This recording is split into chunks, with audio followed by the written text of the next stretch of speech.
Live from the North Pole, it's Malignant Bear, featuring me, JT Grospitz. Hello everyone, and welcome to the stream. Tonight we're power washing once again. We seem to do this a lot. Because Powerwash got a Christmas update. Yes, they finally are doing holiday specials in the game. In this one, I believe it's just a single map. It is Santa's Workshop at the North Pole. So, I've struggled in the past to find Christmas games. There's plenty of games that do little Christmas events like this, but I don't know, they're usually kind of underwhelming.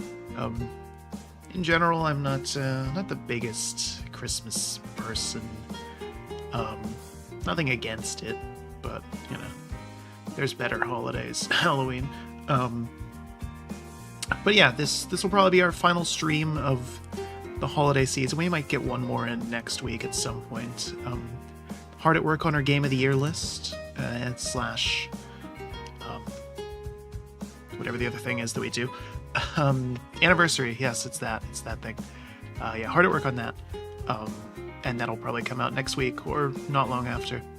But yeah, perfect for the holidays. I'm going to check out the new thing and also probably definitely enjoy some royalty-free Christmas music in the background. It's just strings and piano, light strings and piano of some, you know, famous Christmas songs. So, apologies if you don't like Christmas music. I really don't either, but I figured this was the more appropriate BGM for this. So, anyway, without any further ado, let's get clean. So in Powerwash Sim, I have some lights up there in the top. Our prop from last year returning. Ignore the fact that they kind of float off the screen or whatever. It's like Christmas lights, they do that. It's under specials. It took me a while to find it as well. So we did Tomb Raider, Midgar, SpongeBob, Back to the Future. Now the Christmas specials, clean Santa's Workshop. Thank goodness there's someone on Santa's list who's really good at power washing and keeping secrets. It's exactly what we need right now. As you can probably gather, Santa's Workshop has seen better days. Even every day before yesterday, in fact. Since yesterday, it's become coated in a mixture of soot and the gloopiest, stickiest, most delicious mess ever. With only one sleep left till Christmas and still so much to do, we're needing our very own Christmas miracle. I popped into it very briefly to see if it had Christmas music, or if I would have to find my own. And I did have to find my own. So we're going to restart it. I don't think I actually did anything, but... So here we are. Look at this. Listen to that. The sound of water. Alright, so we're going to go with the short extension. We have the Vista Pro, of course, our classic. We need the fancy nozzle here. Don't know what that was weird. There was like a little thing saying it was loading. I've never seen that before. So we can always see what the different types of dirt are. So in this case, we have plenty of soot up there in the top left. Mint ice cream, strawberry ice cream. Looks like the imprint of a gnome there, or elf, a worker in Santa's Workshop. It's very messy here. Is that still mint ice cream all the way over here? Why is it blue? Alright, anyway. This is kind of a mess, isn't it? On the plus side, it's all indoors, as far as I can tell.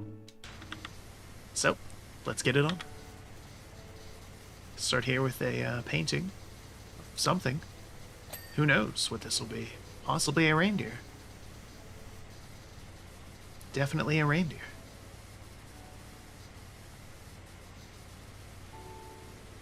Look at that, there was a fire underneath all the dirt. How does that work? Oh, it's covered. Okay, I was gonna say. Wow, it's a true Christmas miracle.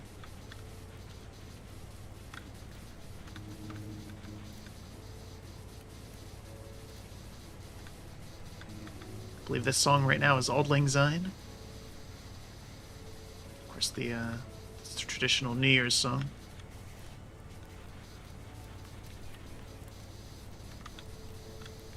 I don't know why I decided to start with this stuff here. Everything else in here just looks completely overwhelming. That might be why.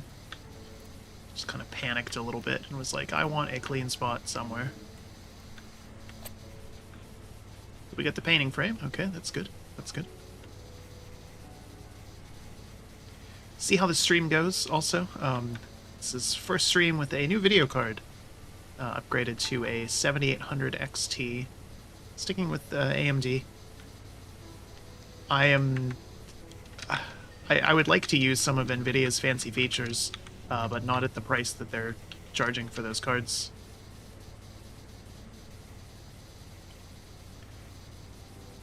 The price to spec just doesn't line up. 4700 is almost $100 more than the card I got, and worse if you turn off DLSS. And I know a lot of people are like, well, JD, why would you ever turn it off? Because not every game has it, and also it introduces horrible input latency, and doesn't look so good when you stream it either.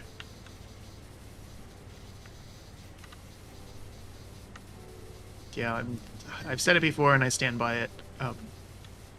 NVIDIA trying to cover for the fact that their cards aren't as good as they used to be, and have terrible VRAM and stuff, trying to cover for that with fancy AI upscaling sucks.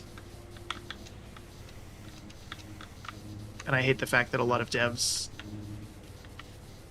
are using that to get away from actually optimizing their games. It's becoming a very noticeable trend with AAA, and even some indie games. What is this?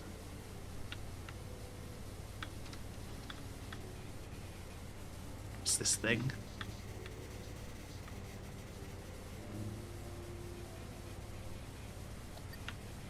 Processing machine. Can't believe I called them gnomes instead of elves.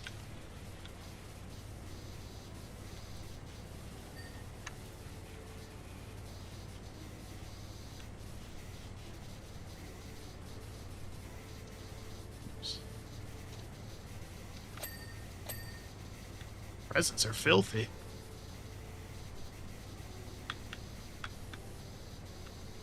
Is it called Grotto Wall? We are not at the Playboy Mansion that I know of. Maybe we are. In which case I'm charging extra to power clean this. Or power wash this, rather.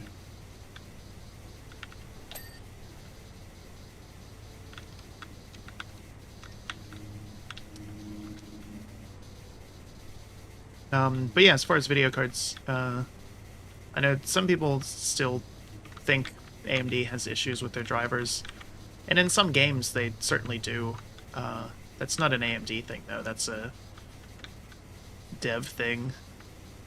And even the driver thing, if you are having general issues, a lot of that stems from the fact that AMD's drivers are the BIOS. And I think a lot of people don't know that, and they just hear that, of like, oh, driver issues. I can go in and overclock my card to the point of melting it in the driver page, or undervolt it to the point where it won't turn on. And there's nothing stopping me from doing that. And I think a lot of people do that, and then are like, what the hell, AMD? And then they go online and they're like, AMD's drivers are terrible.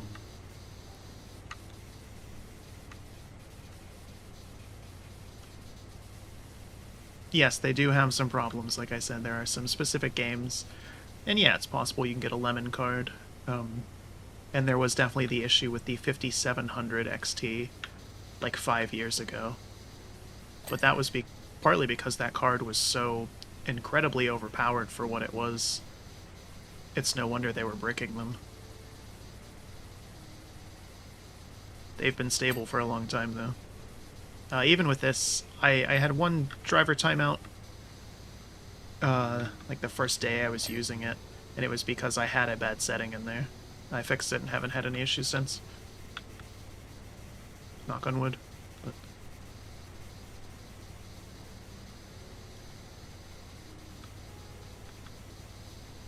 seemed like a good time to upgrade, though, because who knows what the future's going to hold for the tech and prices and everything. I've noticed them trending all over the place. Nice. It's a map of the world. Everybody's nice. But yeah, I thought about upgrading. I got this 6700 XT when it first came out, and was happy with it. I still am happy with it, in fact. But it wasn't the card that I actually wanted. I wanted a 6800 XT, but just couldn't get one due to stock issues. And so kind of had to settle. But I want something that's a little faster, has a little more VRAM, a little more power efficient, has some newer architecture and features and things. And this fit all of those bubbles. And again, given that it is a little faster and has a little more VRAM, this will hold me over very nicely for another couple years while I see what the next generation does.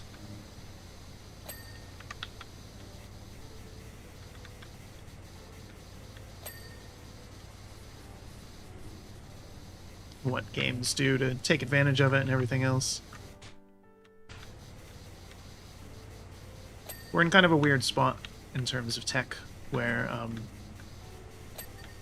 the consoles, the current consoles, the Xbox and the PS5, are roughly on par with the 6750 in terms of GPU. So they can't push much harder than that. So we should have time now for a while where, you know, if you have that card or newer, you'll be able to run everything just fine, ideally. Of course, optimization is a myth, but by upgrading now, gives me some headroom.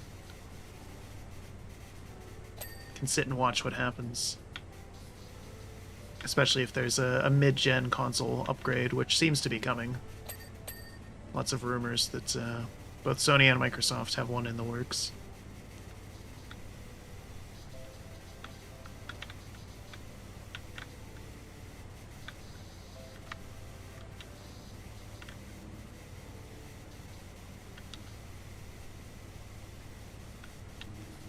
Alright.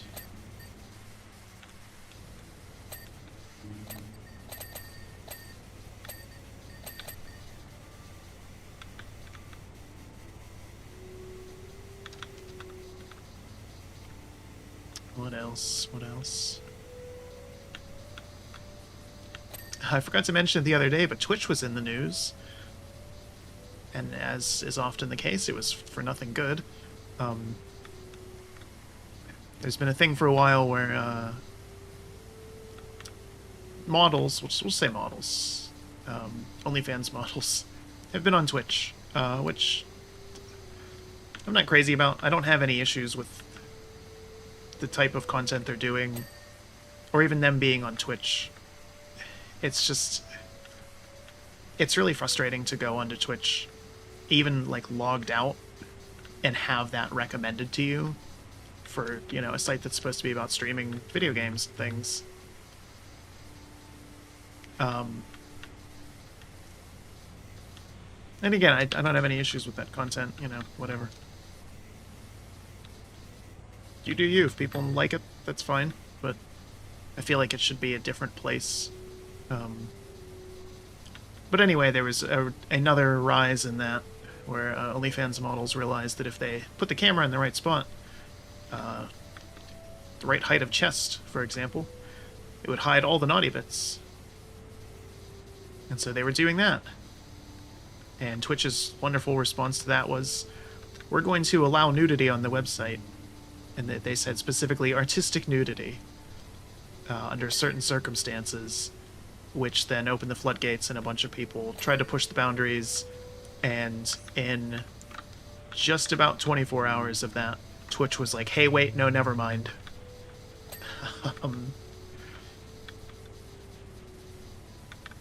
Just embarrassing. And the worst part about it was kind of a good idea if they had phrased it better and actually like policed it and put some more thought into it. because the whole idea of artistic nudity, another thing that is on Twitch, and I think could and should be, content creation is actual artists. Wait, French Bob is telling us something. Everyone was hard at work.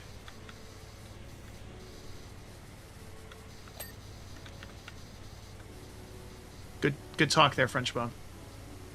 Bangs was testing the durability of their rocket ships on the ceiling, whilst Mullets was fine-tuning the high notes of their xylophones. What are these names?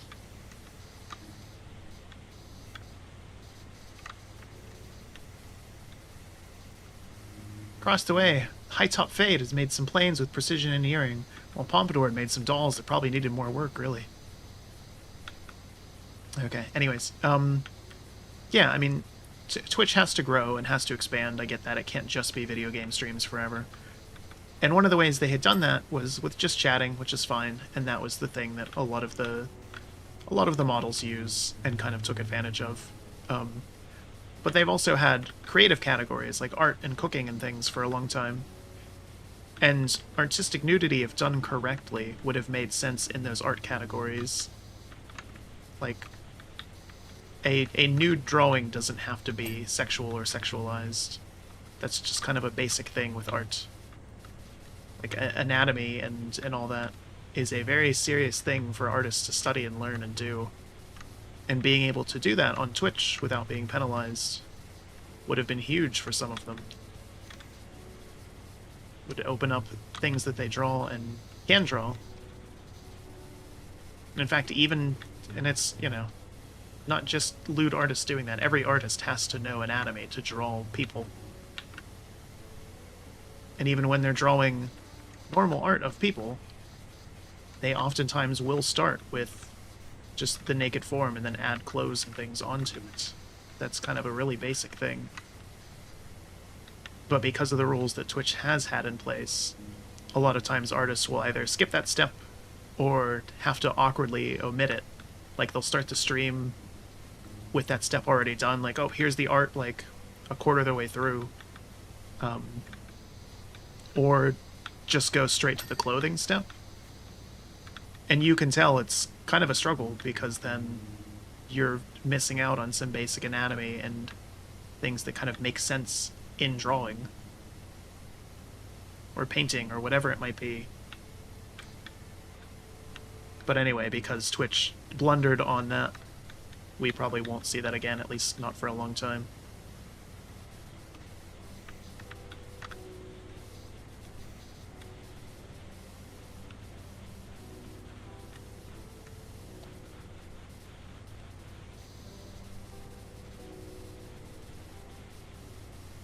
But yeah, it wasn't even, like, I think it was maybe 36 hours that it lasted.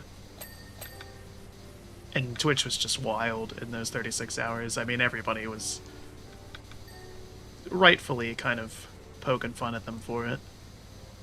Of just drawing, you know, straight up terrible things. I mean, well, not terrible, but, you know, inappropriate things just to push the envelope, or just, you know, streaming naked and, like, all sorts of wild stuff.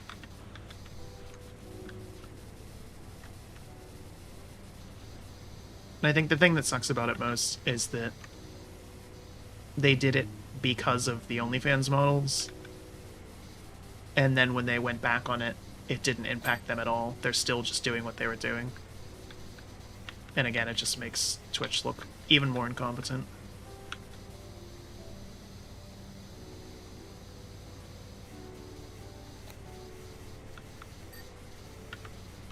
Even as someone who doesn't follow any streamers like that or anything, going onto Twitch, like, my recommended to browse is those types of streams. Even going into a completely fresh system, like, different IP address and everything, and go on a VPN, log out of Twitch completely, you'll still get some of those on, like, the front page.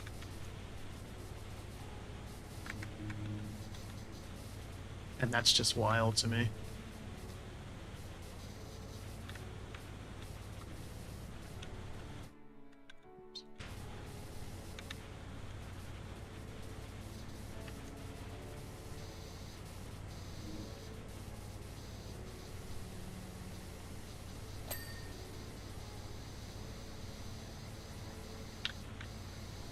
But I suspect that Twitch went back on it, partly because it was very clearly poorly thought out.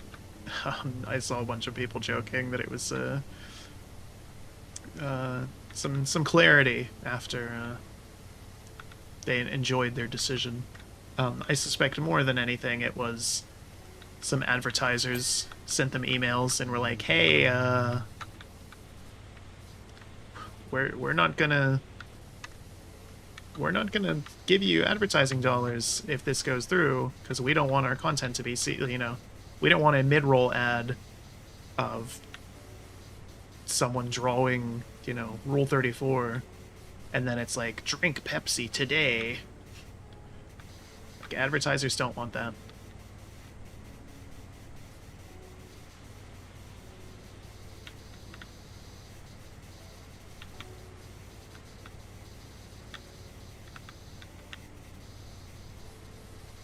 God, this is so filthy. Let's just do the ceiling. Let's get that done with. Probably should have anyways. We say start at the top and work your way down. And then I never follow my own advice.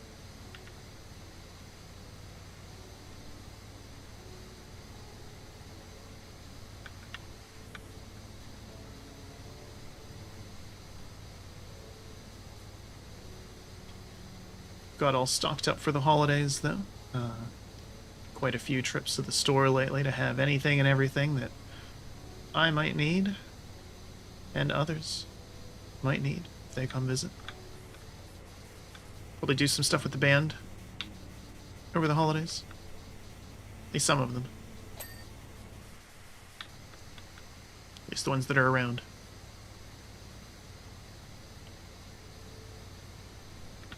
Well, provided the weather is okay. Obviously can make travel a little difficult this time of year.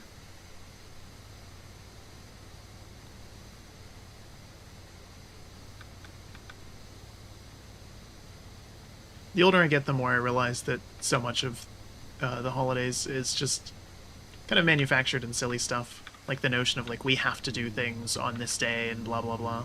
Like, if it's like an ice storm on Christmas, I'm not going out. Nothing has to be done. I'm not going out, nor am I going to tell people to come over. That's just dangerous. Just wait. Just wait until a day when it's nicer. And then the same goes for pretty much any holiday, or event. Like, it's like, oh, it's your birthday, but it's, bad weather, or you're not feeling good or something. Like, no, it doesn't. It's not a Hallmark movie. You wait. Just push that off until the next weekend or whatever. Or whenever you have time. Sometimes that sucks and life happens, but you gotta do it. Any day can be special if you're willing to make it that. It doesn't have to fall on a prescribed date. But I think too many people fall into the trap of, like, Christmas or, whatever other event has to be perfect. It has to be exactly like, how I want it and how I planned it and all this other stuff. It's like, okay, you're setting yourself up for failure then.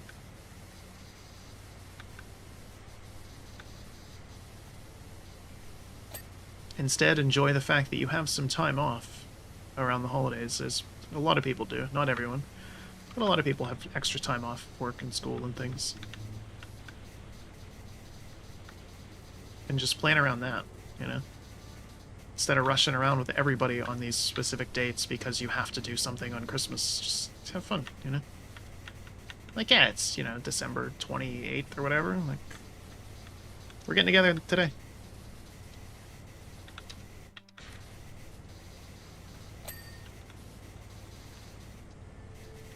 Tops, these candy canes are terrible to clean.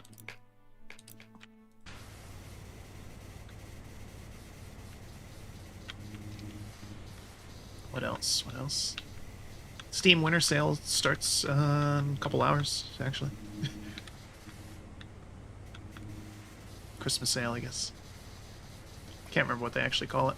High Top Fade was suspected a fault in one of their planes, was about to give a test flight when Ivor came skipping into the workshop carrying a box of secrets. What? Is this a cult? Distracted, High-Top Fade launched their plane across the room where, in 1 in a million shot, it wedged itself deep in the mechanism of the present wrapping machine.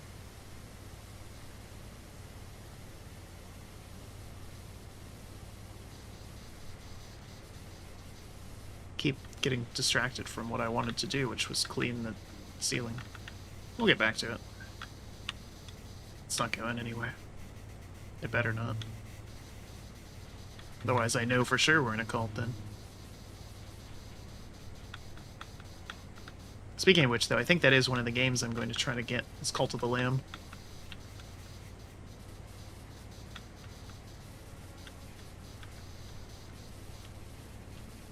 I don't think I'm going to go too crazy in the sale, though. I have, like, 50 bucks in my wallet.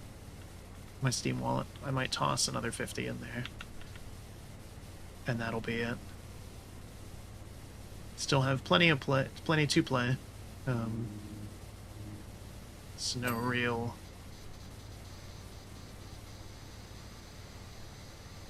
need to get a bunch of stuff.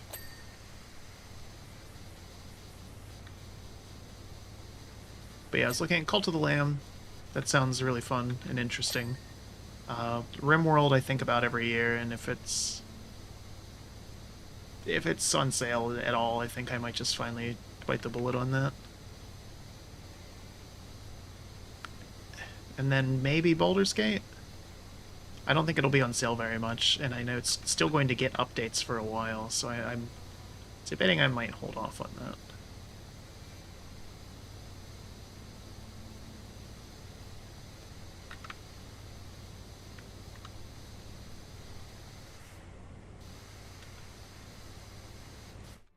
Oh, right. Came over here specifically to do this.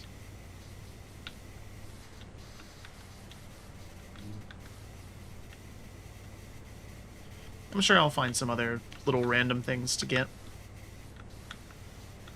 I did pick up a couple weeks ago, actually, when it first came out, I picked up Lethal Company. Messed around with it a little bit. It's a really good and interesting concept. But it's one of those games that you have to play it with the right people. It is jank on purpose, very jank. And if you're with people who either don't get that or, like, aren't cool with that, I think it can really ruin it. Because the whole fun of the game is poking fun at the fact that it is jank as hell. The actual mechanics are very simple. They're not particularly good, and it has some issues for sure. But all of it is, again, it's on purpose. It is a deliberately goofy and bad game, and so you wouldn't want to play it with random people. You'd want to pick your friends that are going to appreciate it for what it is. So I have played it, but yeah, it's hard to stream because of that, because I don't want to go into a random group with it. And some of the band is cool with it, and some of them aren't, and it's very hard to organize things.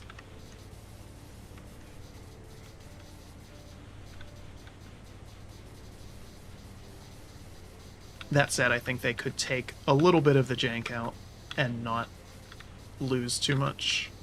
There's some features and things in that game that are just, like, horrible. And again, it's on purpose, but like, just reading the instructions when you get in is very difficult because of, like, the text and how it's rendered and all that. It's straight up just difficult to see. It's like, you could fix this and it would still have the same charm.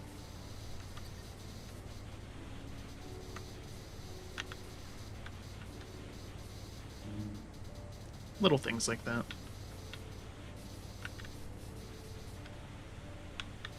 I also picked up BattleBit at the same time, because I was like, I should have some multiplayer games, in case some of the band has some free time, since we're getting into that time of the year.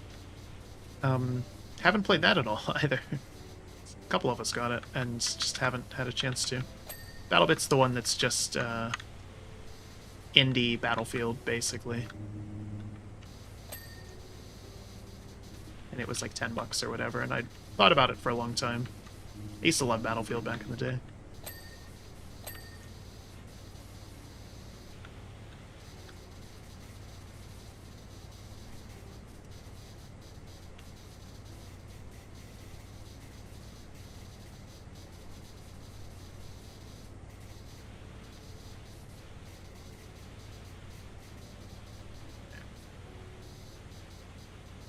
goodness.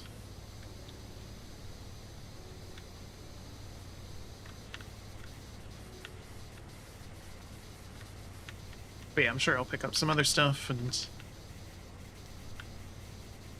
have plenty of stuff to stream and play and all that. Haven't been streaming too much in November or December. Haven't had a lot of free time, unfortunately. And also just got a little burnt out in November, or in October, I should say. I was looking at the Steam recap. They have your year in review. And this year, just on Steam alone, I played over 90 different games. And 20 of them were in October. October from... What was it? It was like from September 27th or something until November 3rd. I logged in and played at least an hour of something every single day on Steam, according to my recap. That was my longest streak of the year. Unsurprisingly, that was when we streamed the most, doing everything for spooky games. We played a lot of really good games then too, so I don't regret it at all, but definitely kind of wore me out in terms of wanting to go too hard then in November and now December. And again, this time of year, like I said, holidays don't have to be a specific day. You got time and people want to do stuff, then I go do stuff.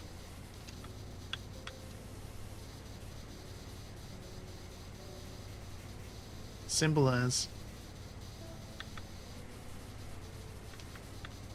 So I've been getting out and doing things more often. Also been watching a bit more hockey as well, so. Winter rolls around, you just want to curl up and watch some hockey. So yeah. The employees are French Bob, Mullet, High Top Fade, Beehive, Bangs, Pompadour, and Vicky Lou. All of those were hairstyles except for Vicky Lou, and maybe that one is, and I just don't know it.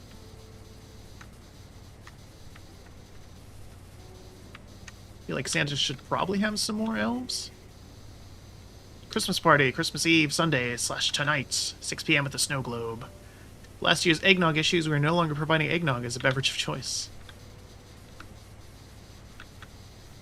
Ah, holiday parties. Another good old cliche.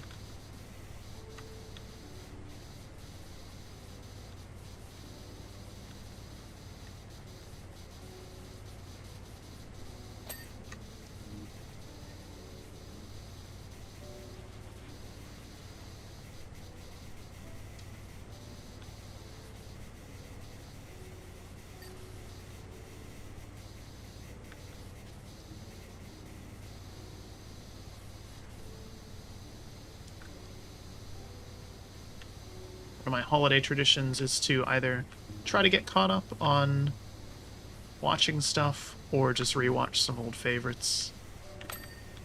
I think this year might be time for Lord of the Rings. It's been a while.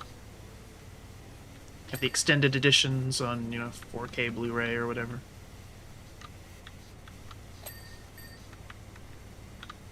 That'll be fun.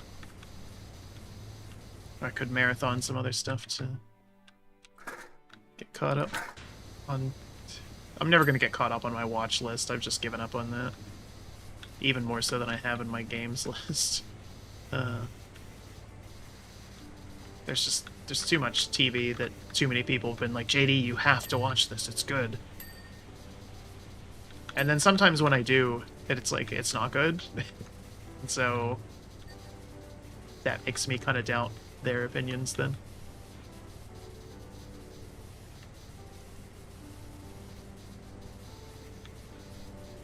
And then you feel bad. Somebody's like, oh, dude, this is the best thing I ever watched. You gotta watch it. And then you do, and it's not very good. And they're like, oh, we have to talk about it. And it's like, I didn't like that.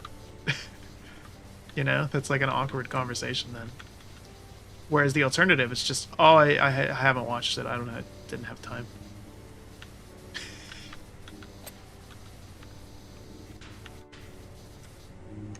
And I have gotten some really great recommendations from people. Don't get me wrong. But then sometimes it's from friends, especially when they're like, "Dude, you gotta watch the show, this thing on Netflix or whatever," and I do, and it's just like, it either sucks, like there's nothing really to it, or it's like really derivative, or it's interesting, and then just doesn't go anywhere. Either it like ended, or it's taken to like, you know, it's one of those shows that Netflix just let die, or it's taking so long between seasons that I could never maintain interest.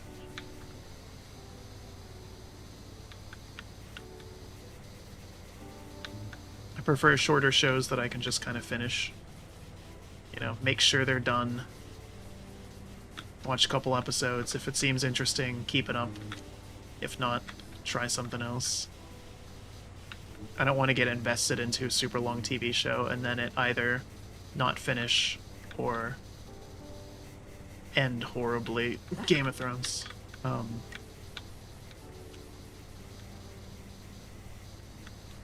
That's a long investment, you know?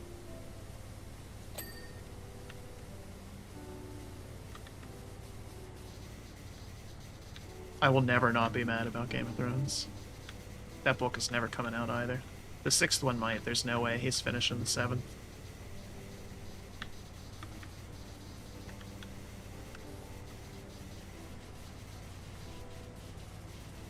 And even if he does, I don't think it's going to be nearly as satisfying as I or anyone else wants. It's been damn near a decade since I read the 5th one now.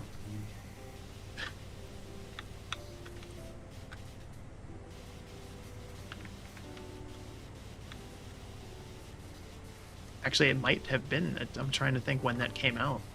I read it when it first came out.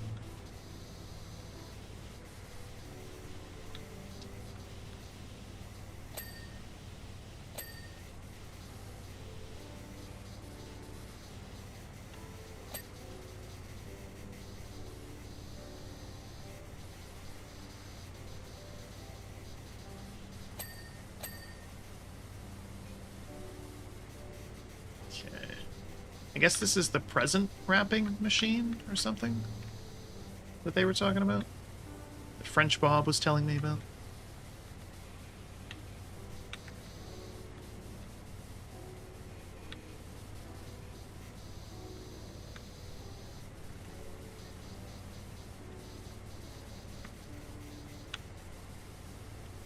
Steam said my #1 tag for games this year was Warhammer.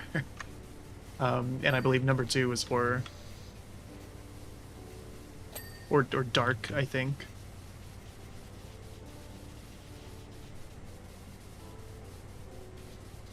Played quite a few Warhammer games at various points of the year.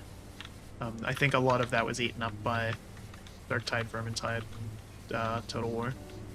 But probably, actually, the majority of that was off-stream, but... Present wrapping machine immediately seized up.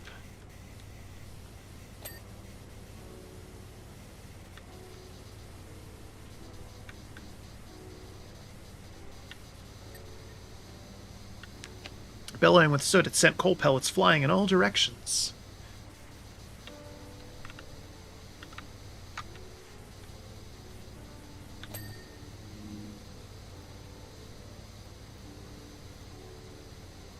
All of us immediately realized we had to do something.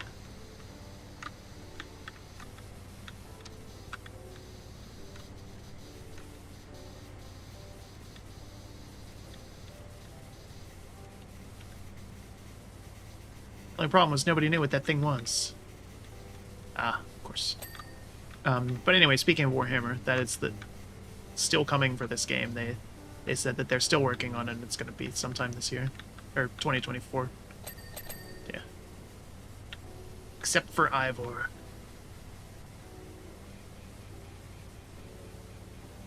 Ivor wasn't one of the names on the list. Was it? Is that Santa's name, maybe?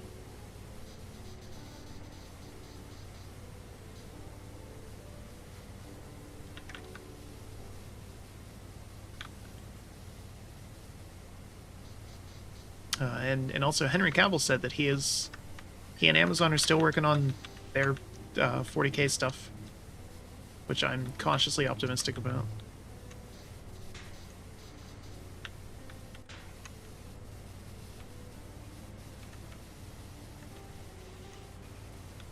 I feel like 40K is one of those things where even if they go like the kind of the Rings of Power route, where it's like, oh, we're just taking kind of loose bits of this to make something, I think it'll still turn out decent, or it has higher potential too than Rings of Power did. Lord of the Rings is one of those things where it's kind of very rigid what you expect and want out of it, and for them to have gone away from that in the ways that they did, it just didn't work out very well. That said, I would totally watch a spin-off of just Durin and his wife just doing anything, really. Both of them were expertly cast. My favorite characters in that show by far. Like, not even close. They had some genuine chemistry. It's well written and interesting. They seemed out of place with how messy the rest of it was.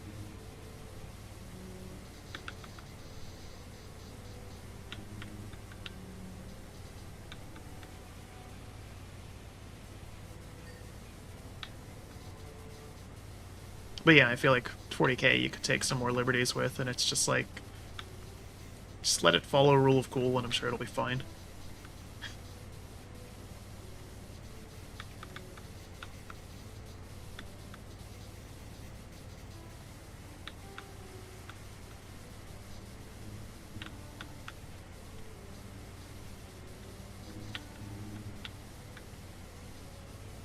And I feel like Henry Cavill cares enough to make that turn out pretty good. At least I hope so. Also, speaking of Henry Cavill, I want to see Argyle. The movies he's going to be in. It's about a book about spies or whatever that's like real or something. That looks pretty good. Although I found out it's like an actual book, and that the book is not released yet. That apparently some studio just saw the concept, reached out to the author, and was like, hey, we want to make a movie of this. Also, it's going to come out before your book does. Don't know how I feel about that, but...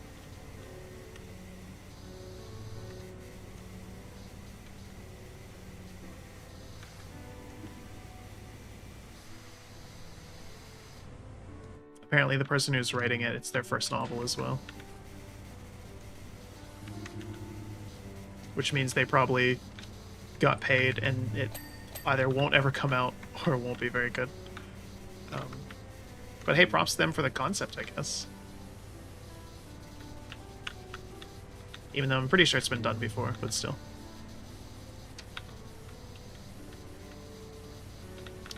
Speaking of movies, though, I saw Godzilla -1. That was phenomenal. One of the better movies I've seen in years, if not ever. Genuinely. Just very, very good. A lot of people associate Godzilla with just being kind of cheesy schlock, and that was sort of what I expected going in. I went into it totally blind. I had some free time one day, during the day, and I did the weird thing of just going to the movies by myself. It's like, I don't have anything else going on. I'm gonna go to the movies. And it was pretty much just me in there. And yeah, wow. It was like an actual serious film. They finally realized how to write human characters, which was exciting. And it was a period piece as well. Late 1940s Japan, which in and of itself is a very, very serious time, and a very taboo time for a Japanese movie to discuss and cover.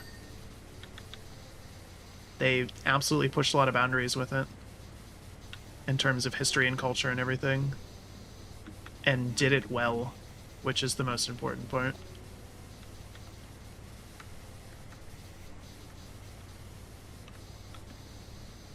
I know a lot of people were saying, or that there was some reports early on that the game or the movie had a budget of $15 million, and the director came out and said, "We wish it was that high," which is just mind blowing.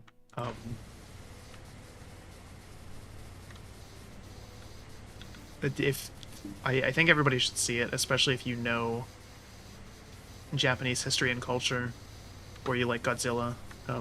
If you really like Godzilla, if you kind of understand that behind the kind of cheesy schlock that a lot of the Godzilla movies are, they can do, and originally did do, kind of social and historical commentary, and this is a return to form.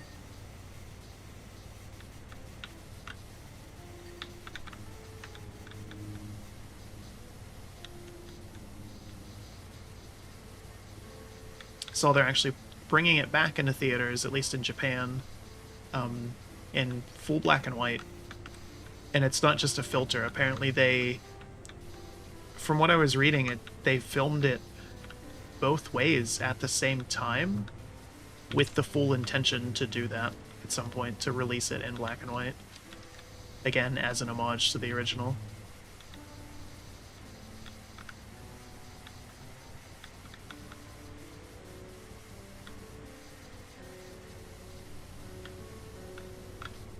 Which is pretty awesome.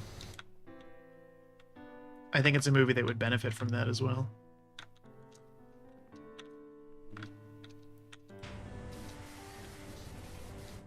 Already it has very muted colors. It's a very serious film, but...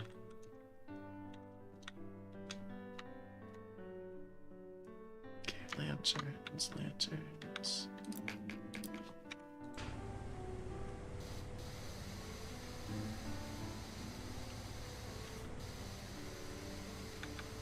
But yeah, if it gets an overseas release in black and white, I would actually go see it again.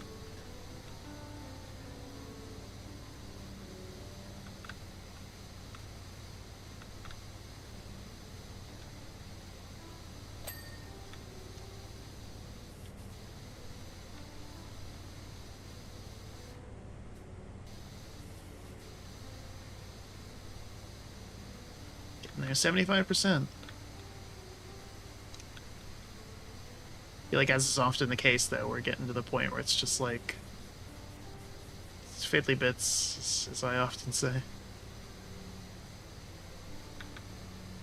We have some major parts here with the ceiling still. Ceiling and floor. But then lots of kind of small things as well. They'll eat up a lot of time.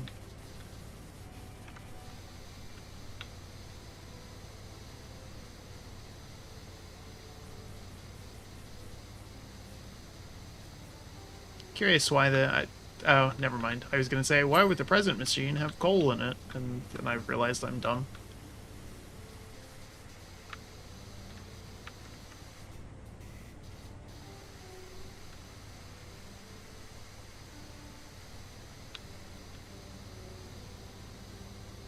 More interested in the ice cream. Why is there ice cream everywhere? What happened with that? Maybe French Bob will tell us. Or maybe that was Ivor's plan.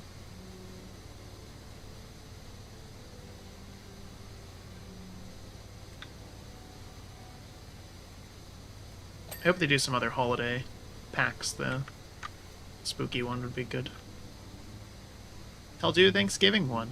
Just clean up a big kitchen. Ivor threw open his box and started dishing out his new invention to everyone.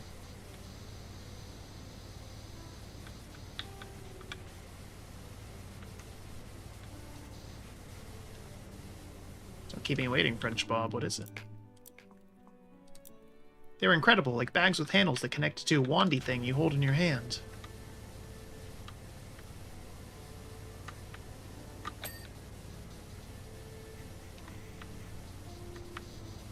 suggesting that this Ivor fellow invented a vacuum. A bit like your washer, actually. Only when you press the button, it didn't squirt water, but ice cream. Okay. So yeah, Ivor was an idiot, as were all the rest of the elves. Or gnomes. They're gnomes now. But in seconds, we'd put out the fire. I don't remember you saying there was a fire. That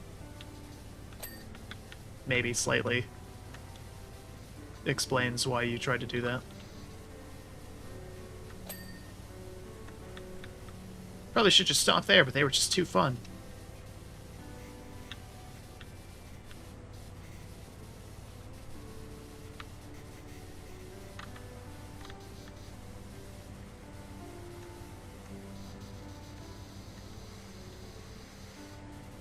It's a total gnome move. Like Warcraft gnomes. Just made a terrible invention and didn't know when to stop.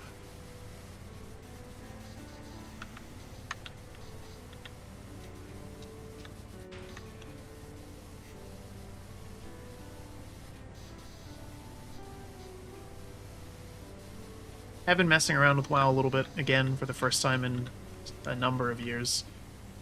Specifically with a little bit of retail and a little bit of Season of Discovery.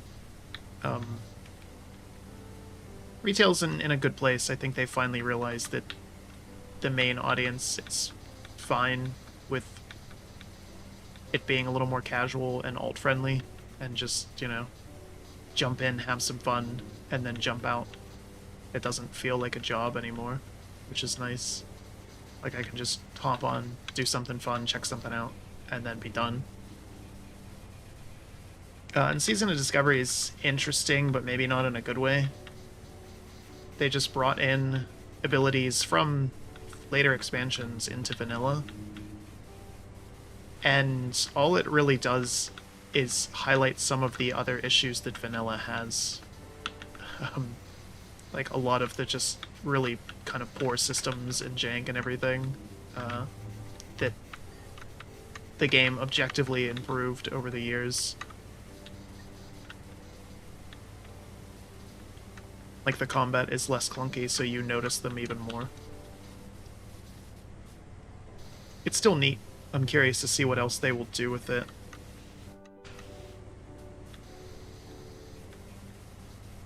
But I've noticed, even from some of the most like hardcore vanilla defenders slash retail haters, they're coming out on the forums and Reddit and stuff, and of like, hey, can you change some other stuff too? Like, they're starting to realize it.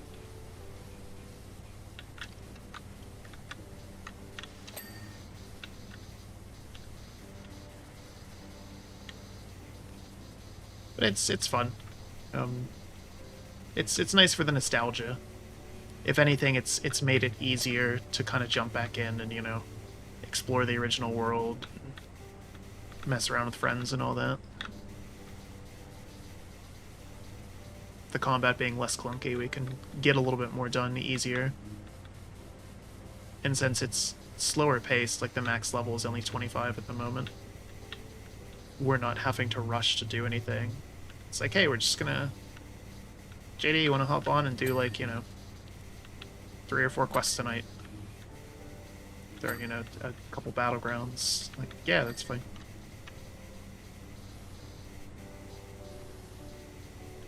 It is not even remotely balanced, though. Oh my god. Not that it ever was. I know that's another thing that the classic fans always are like, it's retail's a mess, blah blah blah. Like, retail's pretty balanced, and has been for a long time.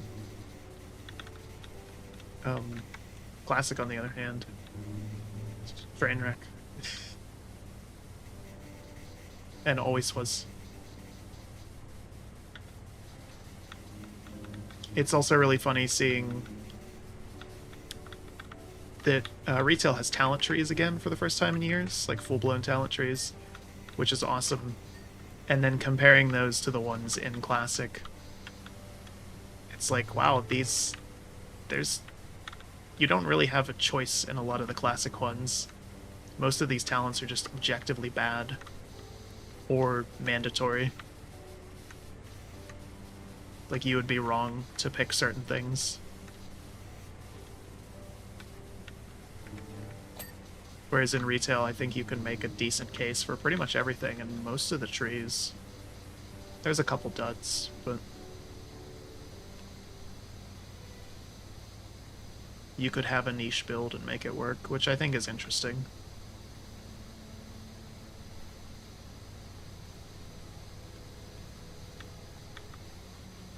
That was always one of my favorite things of the game, and it kind of sucked when they got rid of talent trees initially, but yeah, looking back, they weren't very good for a long time.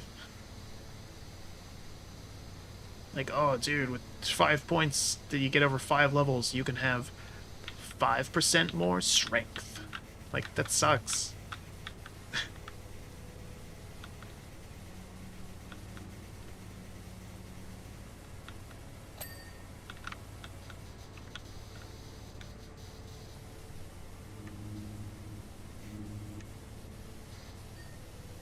Anyway, speaking of Blizzard, Bobby Kotick's last day at Activision Blizzard, which is now owned by Microsoft, is in just a couple days.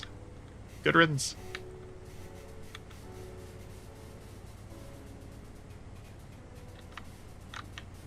That's part of the reason I played again.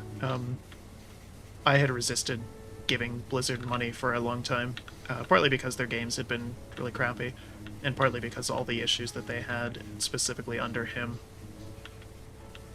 But since the merger, I'm just giving Microsoft money. They're getting it anyways, whatever.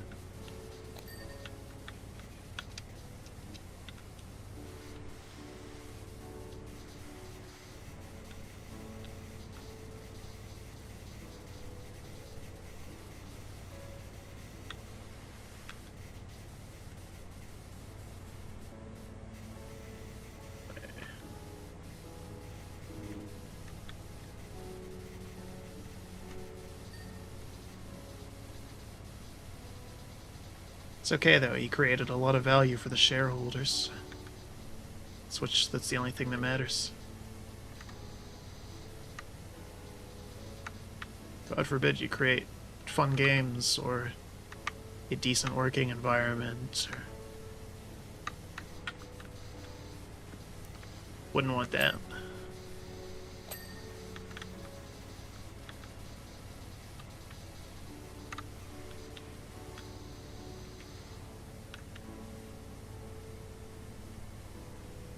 Alrighty.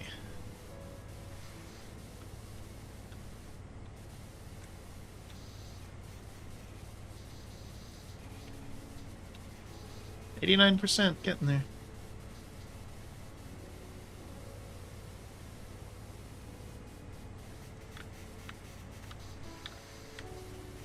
As always, the link to the music is in the description. Shout out to the person who posted this on Reddit like 4 or 5 years ago. Of like, I wanted some stream-safe music, so I did it myself.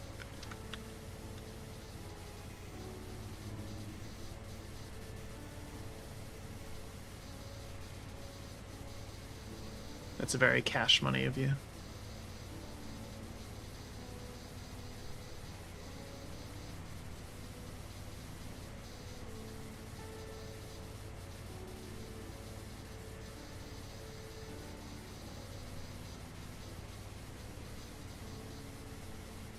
I debated just eating the copyright strike and playing Charlie Brown Christmas in the background.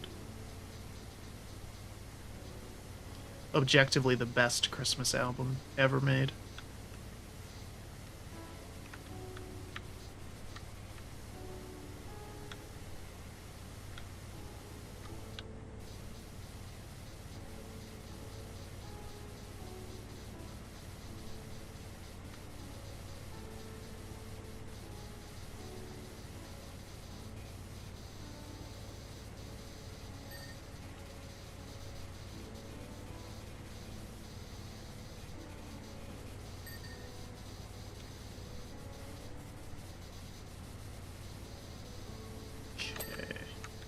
Doors are very blue. feel about that. In general, it's a very odd workshop. I'd expected much larger.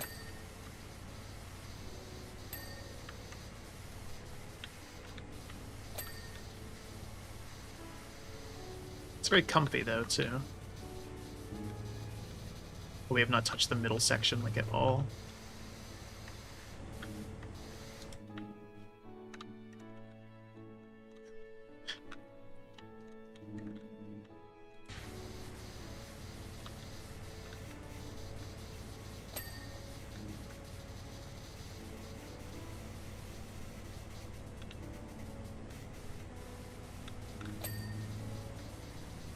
I do like the present slide thing here. That's pretty cool. That'd be fun.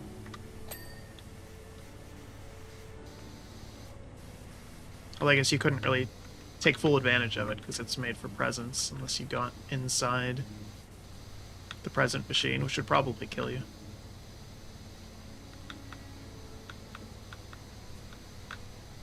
Seems like it might be kind of dangerous.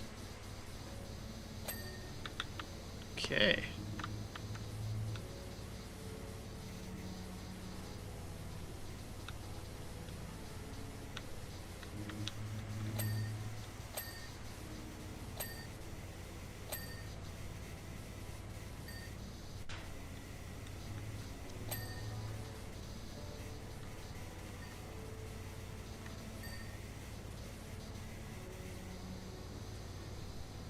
I think part of the reason, the other part of the reason we haven't streamed too much, is that I have had a hell of a time thinking about my top 10 games this year, to the point where I am hesitant to add any more to that list.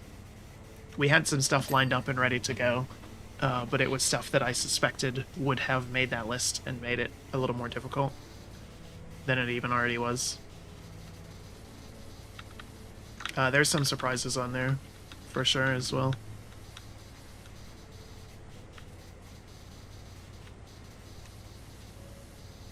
Tell you what's not on there.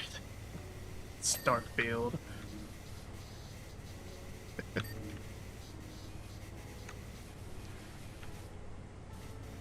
I liked the thing where Bethesda was going on to people's negative reviews on Steam and basically trying to tell them that they were wrong for not liking the game. That sure was a choice.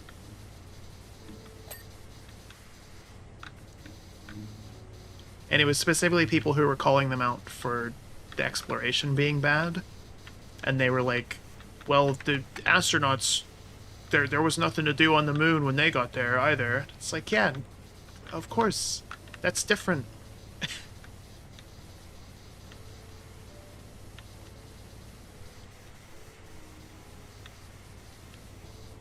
I feel like Starfield didn't know what it wanted to be. And it was pretty wild, going back then and, you know, playing some other stuff afterwards, and specifically learning a little bit more about game dev afterwards, like the whole thing of how Half-Life was made with the Cabal, and like them all being on the same page of like, all of these elements have to work together. And then hearing from internally at Bethesda that they did not do that. And it's really obvious playing that game. It feels like just a bunch of disparate ideas that they just kind of ham-fisted together, and some of them worked, but some of them don't. And I can't believe that they would do that.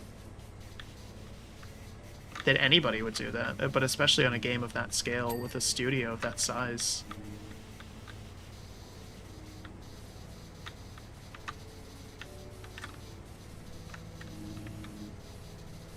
And I'm sure they're going to blame COVID and other things. I know other devs have said that, you know, COVID made things harder, and like, for sure, I get that. But also, game dev is one of those professions where you should be pretty proficient as far as using the technology to communicate with your team and figure out what's going on and get people on the same page and all that.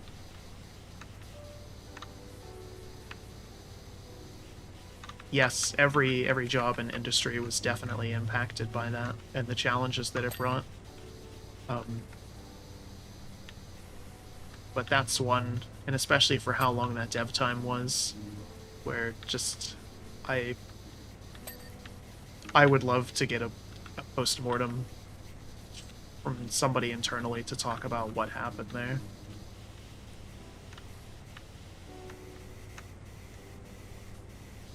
I will say one of the games on the Game of the Year list was something I went back and replayed because I was so disappointed by Starfield. And it just blew it out of the water completely. In every aspect.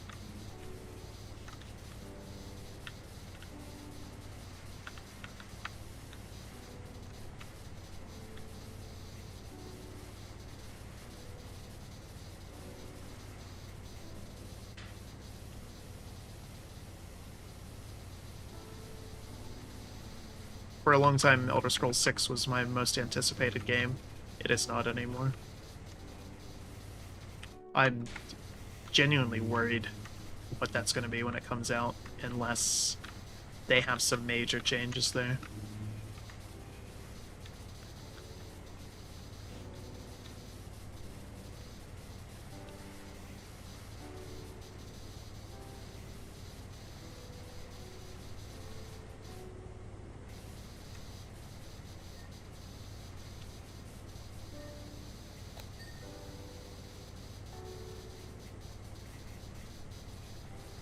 I will say, though, I think my most anticipated game, at least for early in 2024, is for sure Dragon's Dogma 2. I know I've said that before, but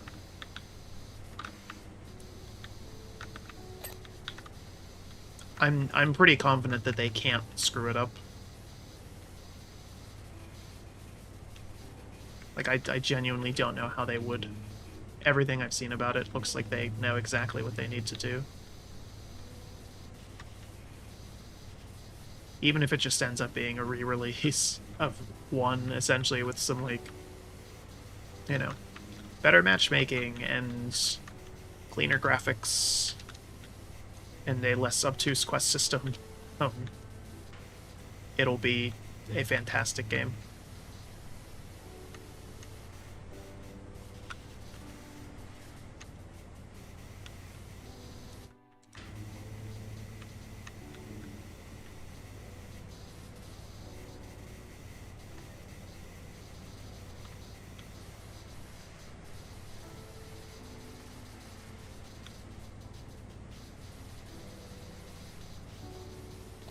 There we go. Floor. This thing is still dirty somehow. Let's see. Unless it's like on the back? Yeah.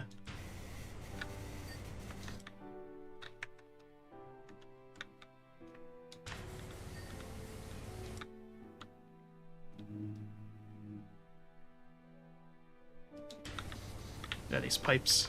Okay. Oh.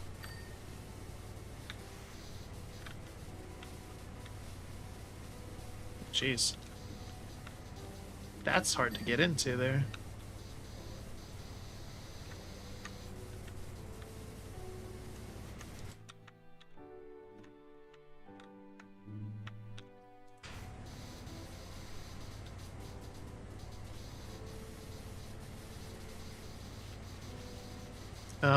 But yeah, but Bethesda said that they're going to, starting in, what is it, February, have updates like every 6 weeks or so for the game, which is good.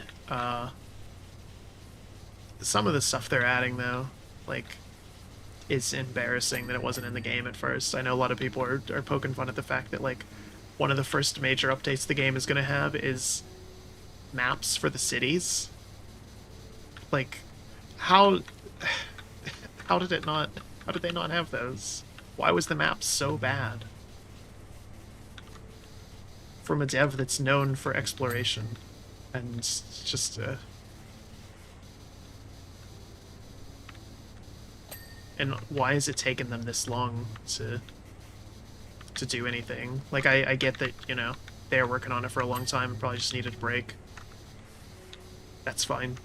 But they were, like, radio silent for like 2 months afterwards, and then came out and were like, we're gonna add some features this should have had for sure, because we didn't think of putting maps in the 10 years we were working on it. Like, really? Are you sure? Nobody there, huh?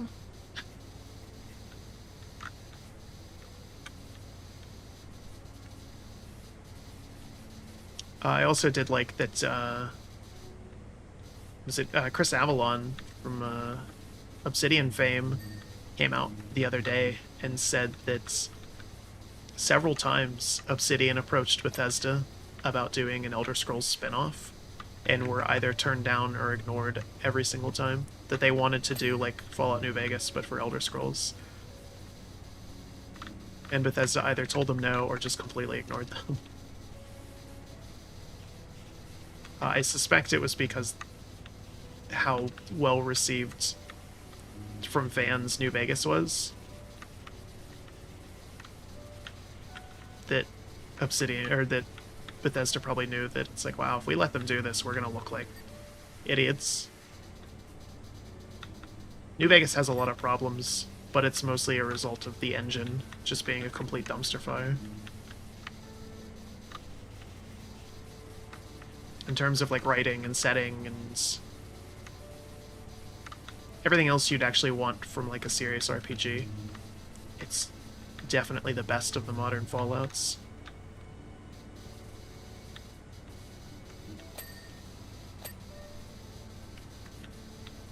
Although I would say, I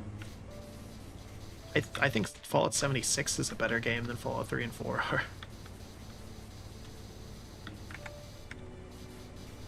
I know it had that rough launch, and it's still not great, but they've kept up with it in a good way over the years, and are clearly interested in making it better. It has some interesting story and explores some kind of neat themes in a definitely underutilized setting.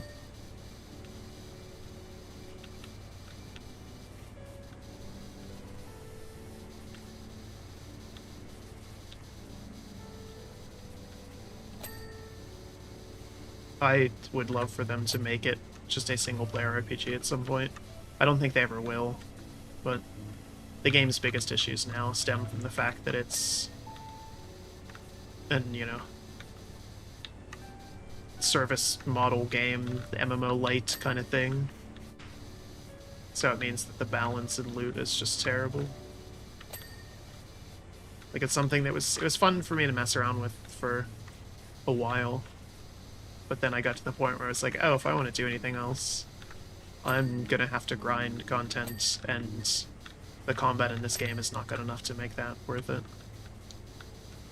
Whereas if you could play it as a single-player game, it's just like, yeah, I'm gonna play this once and see everything and not have it be a major pain, I think it would be pretty well received.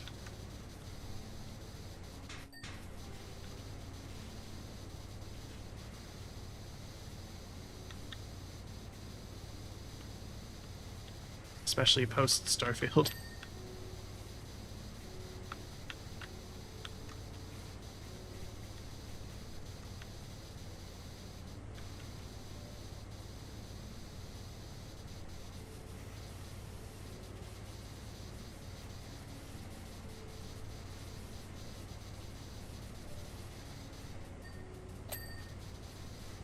It's like so satisfying just to spray randomly and hear those dings. You got something.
hitting tab and I'm not seeing like anything lighting up.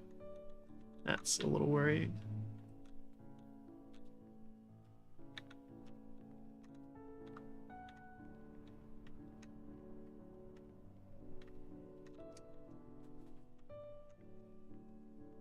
No. Ooh, there's one.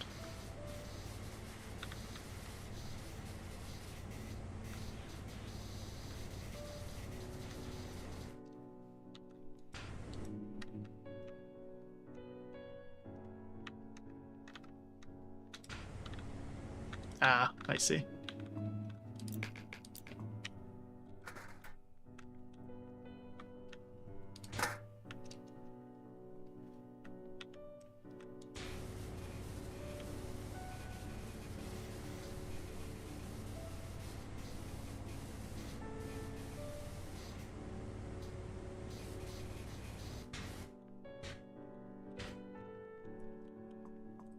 No, still want that one.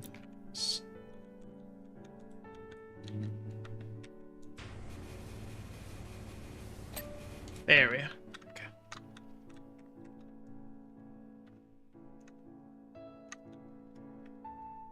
Ah, that light over there.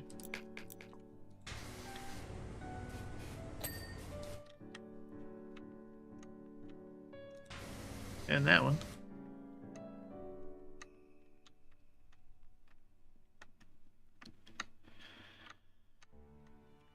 Okay, we have to go in the list now.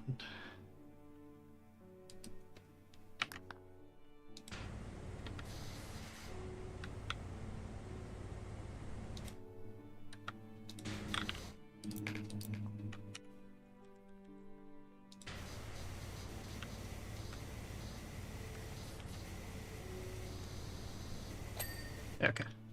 That's done. Decoration machine vent pipes.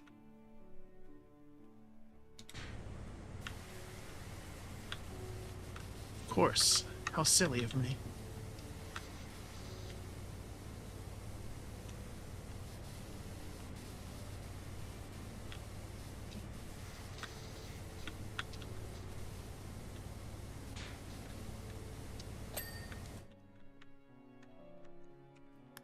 Okay.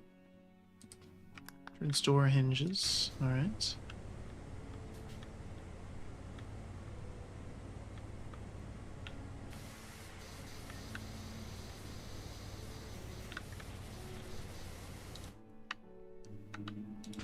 That light. Don't think I didn't see that.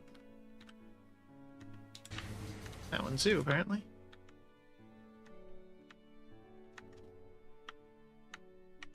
Looks pretty nice now. Fireplace gonk.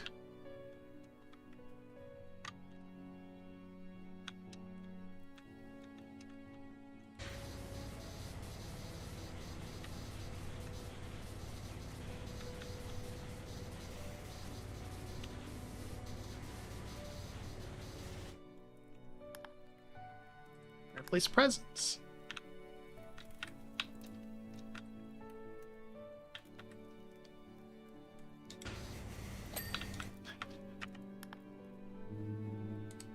Giant bauble tops.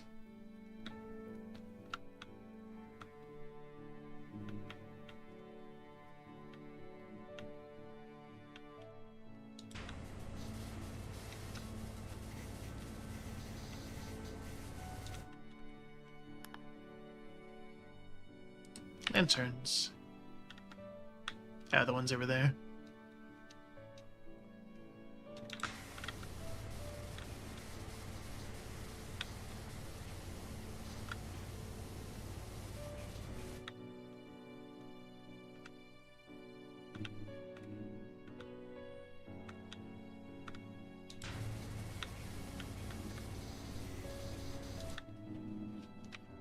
Leave that. Nope. Okay.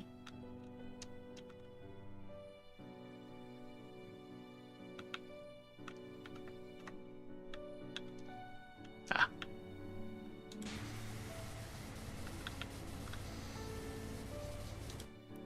Nutcracker staves.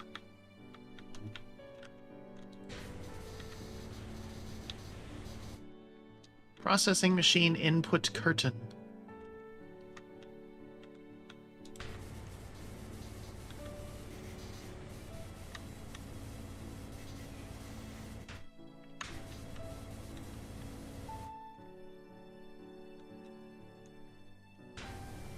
Wow.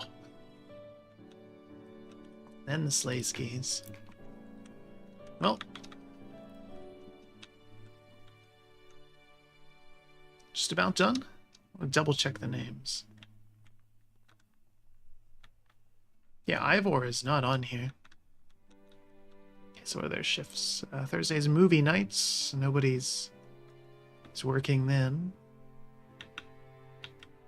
French Bob designs. Mollet is fine-tuning. High Top Fade does building. Beehive is the gift machine. Bangs is durability testing. Pompadour is painting. And Vicky Lou is just gift machine. They have a lot of days off.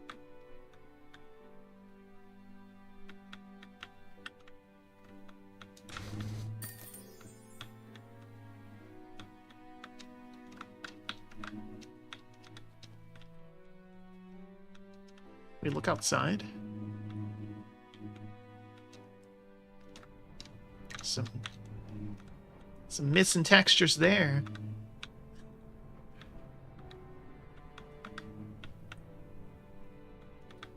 They didn't expect you to go look out the window or something?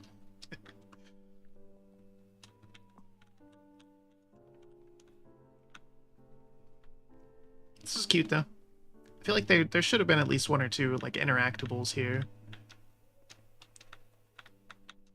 Definitely something missing. They would have pushed it over the top. Oh well, still good. So we will end it there. Yeah, Merry Christmas and Happy Holidays to all those who celebrate that. Or if you don't, just enjoy some time off work.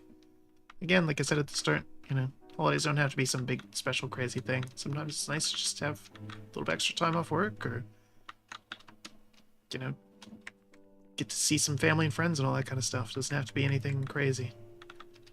Just enjoy it for what you can. But yeah, just like I enjoyed this game, and whether you were here live or you watched this VOD later on down the road, if you enjoyed it too, and until next time, have a good one.